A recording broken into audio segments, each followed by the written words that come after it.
me Friday night. Jamie, let me, put it real nice. Bug off, pizza breath. Crazy about me. Well, morning, everyone. Morning. I have got great news. Our class has been selected to represent the 8th grade in the school's annual History Week play competition. Wow, big deal. Well, it sure is. In each grade, a class is going to do a play about an historical event. And then the best play will be presented in front of the entire school in the auditorium. Awesome! I'll be the star. Well, Debbie, that's up to whoever volunteers to be the producer. I volunteer. It's a big job, Jamie. The producer has to write the play, cast it, get all the costumes, build the sets. No problem. I got a great production team to do all that work for me. Who? Reggie. Say what? And Vicky. Say what? Well, just to be fair, does anyone else want to volunteer to be the producer? Okay, then. Congratulations, Jamie. All right. Yeah. Well, Vicky, your big brother's now a producer. Wow, big deal, piece of bread.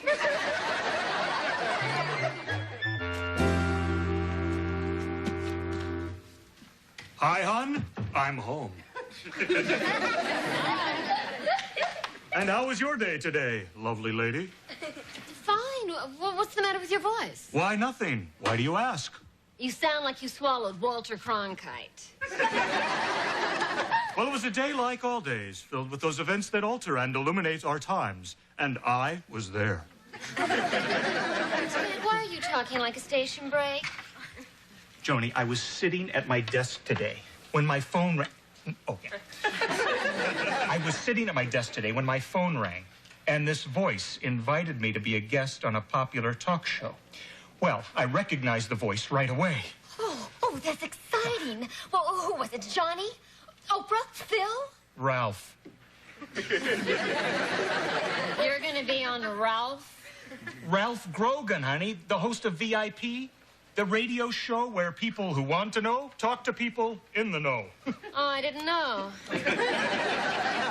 Joni, I'm gonna be talking about the exciting world of cybernetics. How about that? Honey, that's wonderful. Well? Well? Well, what suit should I wear on the show? Ted, it's on radio. You can wear your birthday suit. Oh, yeah. Well, I still want to look nice. Why don't you help me pick something out, okay? Okay. Hi. Hello, children, and welcome to the kitchen. Jamie, we better come up with a great idea for the play. The 8th grade never won this competition. Yeah. Vicky, you know everything about history. What's a famous event we can write a play about? How about Betsy Ross sewing the first American flag? Nah, we need something with pizzazz. Okay, then make it Diana Ross. How about the first Thanksgiving? There's got to be something more exciting than a bunch of guys sitting around in funny hats stuffing a dead turkey. How about stuffing a live turkey?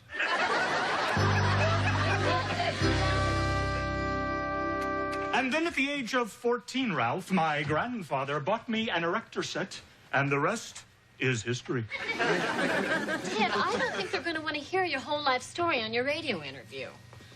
Oh, yeah, hon, maybe you're right. But I am a little nervous about tomorrow. I mean, I don't want to sound like a dummy. But why don't you help me practice? Well, sure, how? Well, why don't we pretend this is the radio station, and you can pretend to be Ralph Grogan, and I'll pretend to be Ted Lawson. I mean, but you know what I mean. It's, you know, Yeah. Go ahead. Well, welcome to the show. It's nice to have you here. Thank you, Ralph. Why don't you tell us a little about the work that you do at United Robotronics? Well, Ralph, I was... Sorry about that. All right. Well, I'm sure that you've heard the phrase, Mr. Lawson, behind every great man is a great woman. Yes? Would you tell us a little something about the great woman in your life? Well, to be honest, Ralph, I'm a self-made man. I did it all myself. Really? Yes, Well, may I make a suggestion, Mr. Lawson? of course. Remember when we talked about having another child? Do that yourself.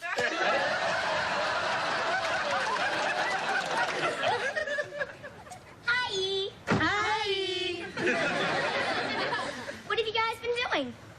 Just hanging around. Aren't you working on your play? We've been doing that, too. Well, it better be spectacular. Because I heard the 9th grade's doing the Boston Tea Party with real tea.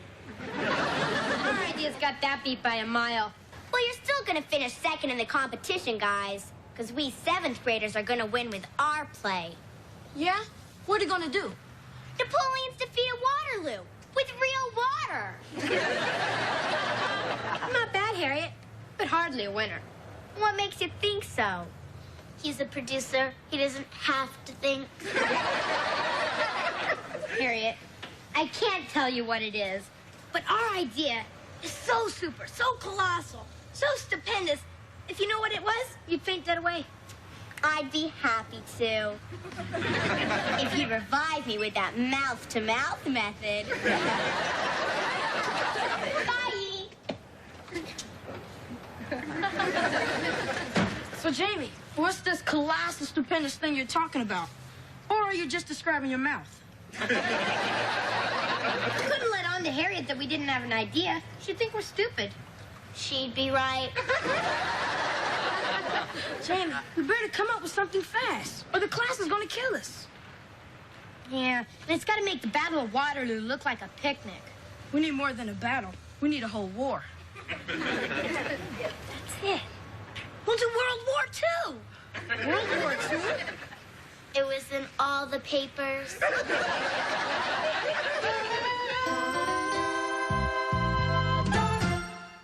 Small Wonder will return after these messages. The pet store. Excuse me, we're looking for Ralph Grogan. Well, you found him. That's me.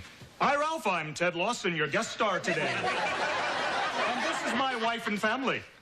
Hello, Ralph. We go on the air in a few minutes.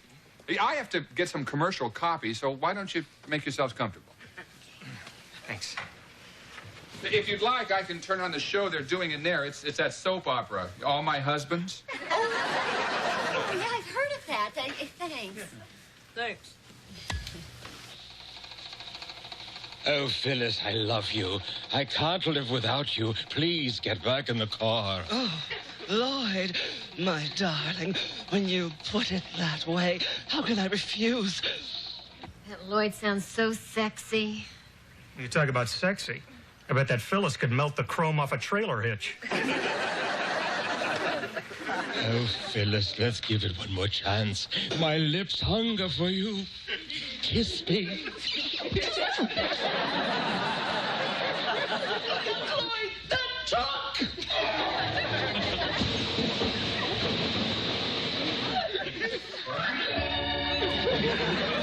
We'll be right back after these words from our sponsor. Hi, I'm all yours. We can wait in the studio if you'd like to watch the end of the episode. Oh, yeah, thanks. Can't wait to see that Lloyd. And Phyllis... Just be real quiet, please.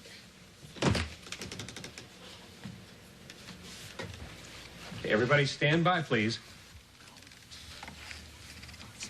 And now we return you to All My Husbands. Lloyd and Phyllis were just pulling away from the curb in his car when we suddenly heard...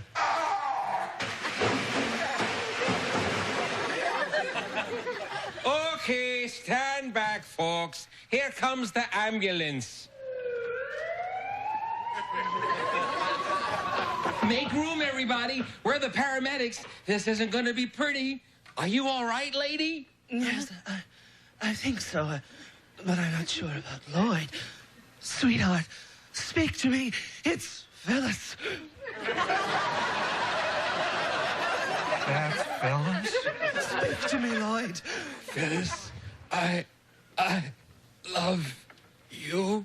That's Lloyd? Tune in All My Husbands tomorrow when we'll hear Phyllis say... What was that? Paramedic? Lloyd is dead? Dinner? I'd love to.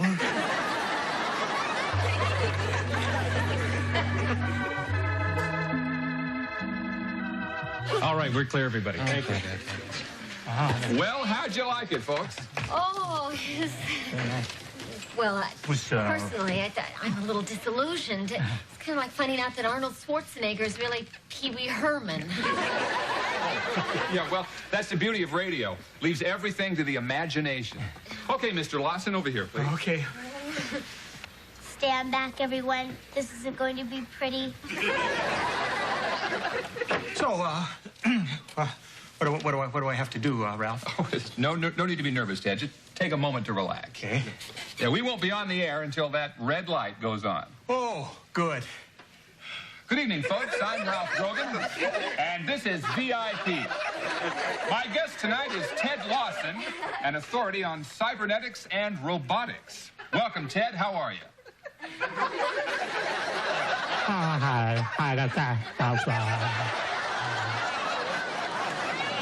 Well, Ted, I've heard that by the year 2000, there will be robots in practically every home. Is that true? Well,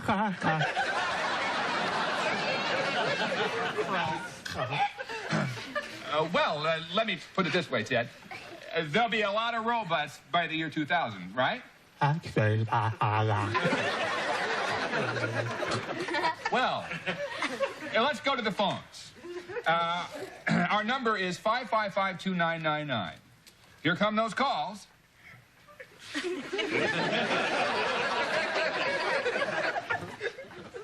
Now, I'm sure you folks out there have lots of questions for our guests, so let's have those calls.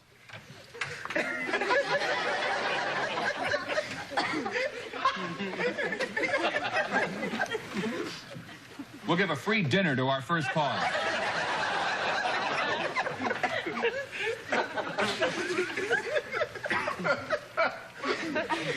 Oh, it's been nice talking to you, Ted. We'll be back in a moment with writer Craig Anderson, author of the best-selling book, How to Overcome Your Fear of Public Speaking. Great interview, Ted. An interesting and provocative question, though. And I'd like to say that by the year 2000, there will be a robot in every home. Swell.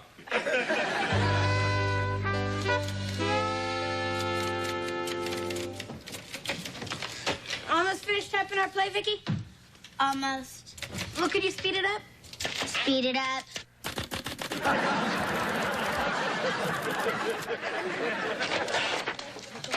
It's finished. Wow. That's the first time I ever saw a typewriter burn rubber. Doing World War II was a terrific idea you had, Jamie. Hey, when you got it, you got it. I'll get it.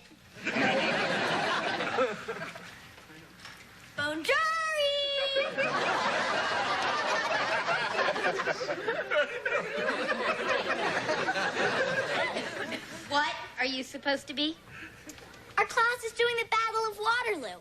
I'm playing Napoleon Bonaparte. Give me liberty or give me death. Napoleon didn't say that. Patrick Henry did.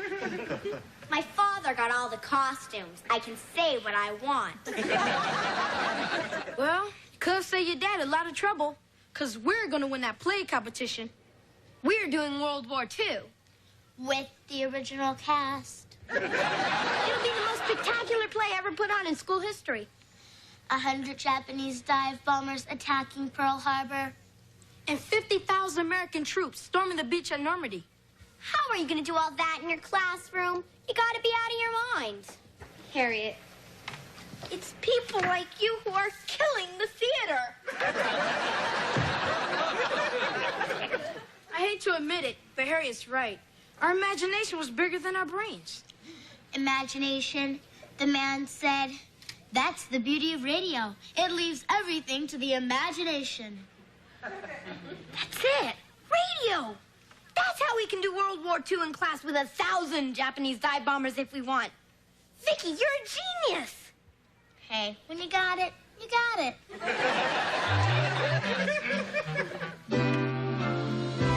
Now, as you know, class, the 7th and 9th grades have already presented their plays to our two judges, Mr. Frischman and Mrs. Wolf. We stand? 30s and 40s, most Americans learned about the war over the radio. And with this in mind, the 8th grade is proud to present their play in the competition, a unique radio dramatization of World War II.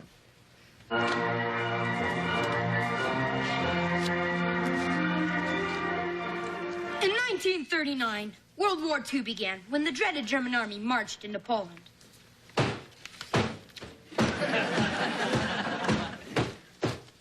Back home in the USA, President Franklin Delano Roosevelt addressed an anxious nation. My fellow Americans, America will not enter the war. But 2 years later, on December 7th, 1941, the Japanese attacked Pearl Harbor.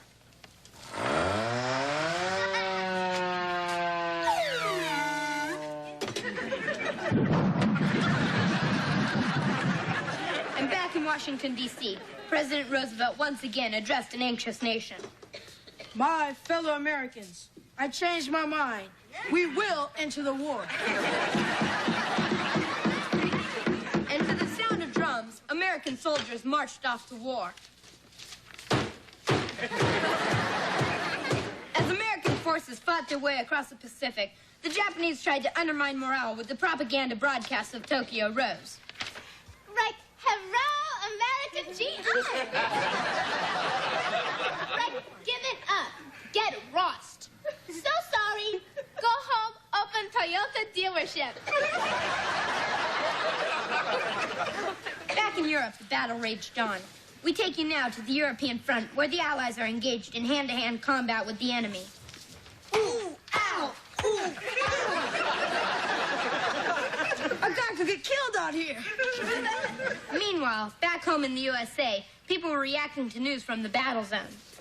Ew, like, war is gross. And now the war was nearing an end. In North Africa, German troops were defeated by divisions of American tanks.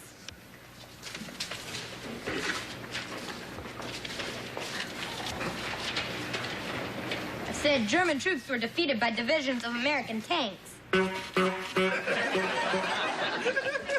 Tanks, Vicky, tanks. You're welcome, Jamie, you're welcome. Take my word for it. The American tanks won. And in 1945, the Allies marched into Berlin with flags flying and a band playing a victory march.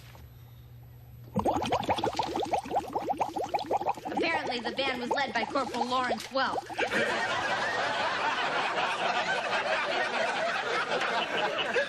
And so the GIs came back to the States by sea. And by air.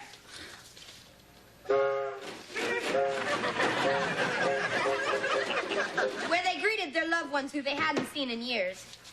Hey, Lucy, I'm home.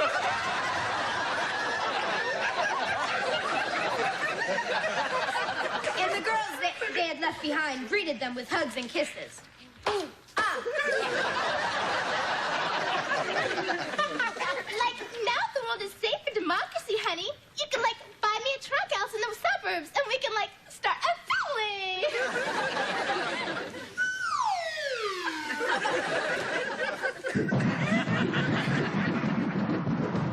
I guess that's how they got the term baby boom. That's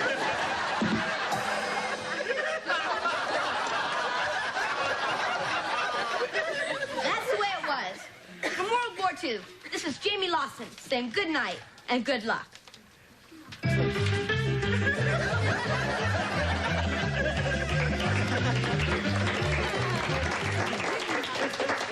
Thank you, kids. That was a very interesting interpretation of World War II. But we won it anyway. Judges? Mrs. Lawson, that was a very clever idea. Both entertaining and imaginative. It's our opinion that the winner of this year's play competition is your 8th grade. Well, Debbie, now that I've made you a star, how'd you like to go out with me tonight? Like, I'd rather shop at Kmart.